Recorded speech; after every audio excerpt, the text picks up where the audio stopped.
और अगर हमारी मांगें पूरी नहीं होती है तो हम आगामी जो चुनाव होने वाला है, नगरीय निकाय चुनाव, उसका बहिष्कार करेंगे। कोई राजनीतिक दल का व्यक्ति अभी तक आप लोगों को समर्थन देने यहाँ पर पहुँचा है? क्योंकि आने वाले समय में निकाय चुनाव है, कोई अभी तक पहुँचा है क्या राजनीतिक? जी नमस्कार, मैं पुष्पेंद्र सिंह ठाकुर। बस्तर वार्ता देखना शुरू कर चुके हैं आप। छत्तीसगढ़ प्रदेश के नगरीय निकाय प्लेसमेंट कर्मचारी इस वक्त ठेका प्रथा समाप्त करने की मांग को लेकर हड़ताल पर चले गए हैं। 19 नवंबर से ये हड़ताल पर हैं। कोरोना जैसे काल में अपनी जान की परवाह किए बिना ड्यूटी करने वाले ये कर्मचारी आखिर हड़ताल में क्यों चले गए हैं?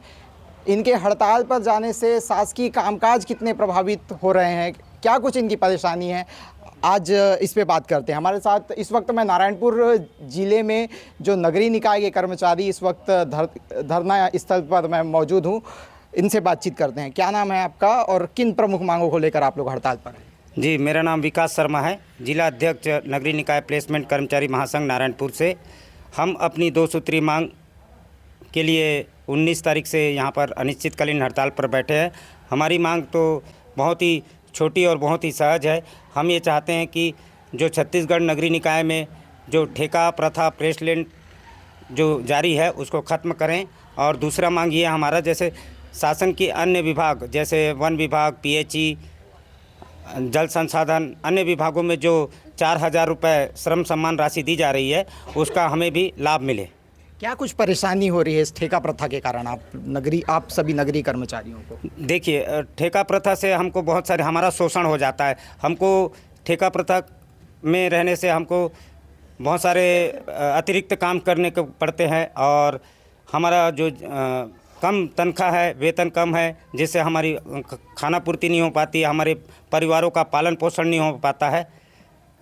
और हमारे जो ठेका अगर प्रथा बंद हो जाती है तो सीधा सीधा शासन प्रशासन को जो है कोई वित्तीय प्रभाव नहीं पड़ना है, अन्यथा उनको लाभ ही है, कोई हानि नहीं है अगर वो हमारे ठेका को बंद करते हैं तो।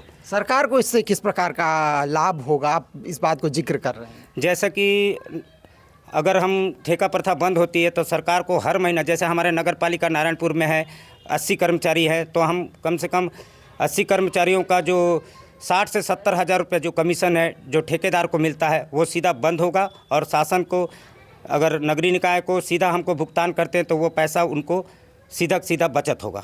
ये बताइएगा, मुख्य कार्य नगरीय निकाय का पेयजल, साफ सफाई, बिजली व्यवस्था होता है, कितने इससे कामकाज प्रभावित हो रहे हैं? कार्यालयीन कार्य कितने प्रभावित हो रहे हैं? और जिस बात का मैंने उल्लेख किया, कितने प्रभावित हो रहे हैं इस वक्त? देखा जाए तो हम लोग जो 80 कर्मचारी हैं जो कि सफाई, बिजली है ना, कार्यालयीन काम जैसे जन्म मृत्यु है, लोक सेवा गारंटी है और लोक निर्माण विभाग है, राजस्व विभाग की जो वसूली है, ये सब हम करते हैं। ये सब अगर हम बैठे हैं तो इससे शहर की साफ़ सफाई व्यवस्था प्रभावित हो रही है, नल जल भी प्रभावित हो रहा है।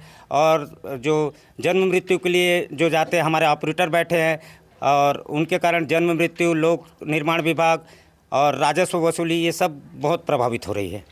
नगरीय निकाय में पार्षद, अध्यक्ष, उपाध्यक्ष भी होते हैं। कोई राजनीतिक दल का व्यक्ति अभी तक आप लोगों को समर्थन देने यहाँ पर पहुँचा है? क्योंकि आने वाले समय में निकाय चुनाव है, कोई अभी तक पहुँचा है क्या राजनीतिक दल? जी नहीं, अभी तक हमारे को अभी जब अनिश्चितकालीन हड़ताल पर हम जब बैठे हैं तो हमारे पास में कोई भी जनप्रतिनिधि या कोई राजनीतिक पार्टी का कोई भी सदस्य हमारे से आकर नहीं मिला है और ना ही हमारे मांगों को समर्थन करने की कोई बात कही है। इससे पहले जब चुनाव होना था उसमें बड़ी बड़ी पार्टियां आकर हमारा समर्थन कर रही थी कि आने वाले चुनाव में हम शासन प्रशासन तक आपकी मांगों को पहुंचाएंगे और जब हमारी सरकार बन जाएगी तो हम आपके मांगों को शासन तक पहुंचाएंगे। और शासन द्वारा भी दिया गया था कि अगर हम चुनाव जीतते हैं तो हमको नियमितीकरण और जो ठेका प्रथा है वो बंद हो जाएगी। लेकिन आज साल भर हो गया, किसी भी प्रकार के कोई भी शासन प्रशासन के कोई भी मुख्य पदाधिकारी आकर हमारी मांगों को सुनने के लिए कोई भी तैयार नहीं है। अगर आप लोगों की मांगें पूरी नहीं होती तो आगे हड़ताल की क्या रूपरेखा है,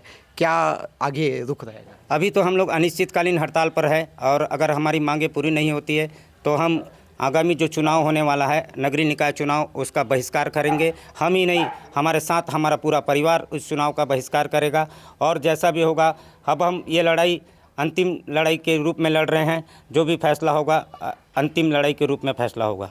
तो ये थे नगरीय निकाय के कर्मचारी। इनका कहना है कि अगर आने वाले जो नगरीय निकाय चुनाव तक अगर इनकी मांगें पूरी नहीं होती तो ये चुनाव का बहिष्कार करेंगे। कोरोना काल जैसी स्थिति में भी अपनी जान की परवाह किए बिना ड्यूटी करने वाले इन कर्मचारियों की अगर आपको लगता है कि इनकी मांगें जायज़ है, अगर आपको लगता है कि सरकार तक इनकी आवाज़ पहुंचनी चाहिए, अगर आपको लगता है कि इनकी मांगें पूरी होनी चाहिए, तो इस वीडियो को शेयर ज़रूर कीजिएगा।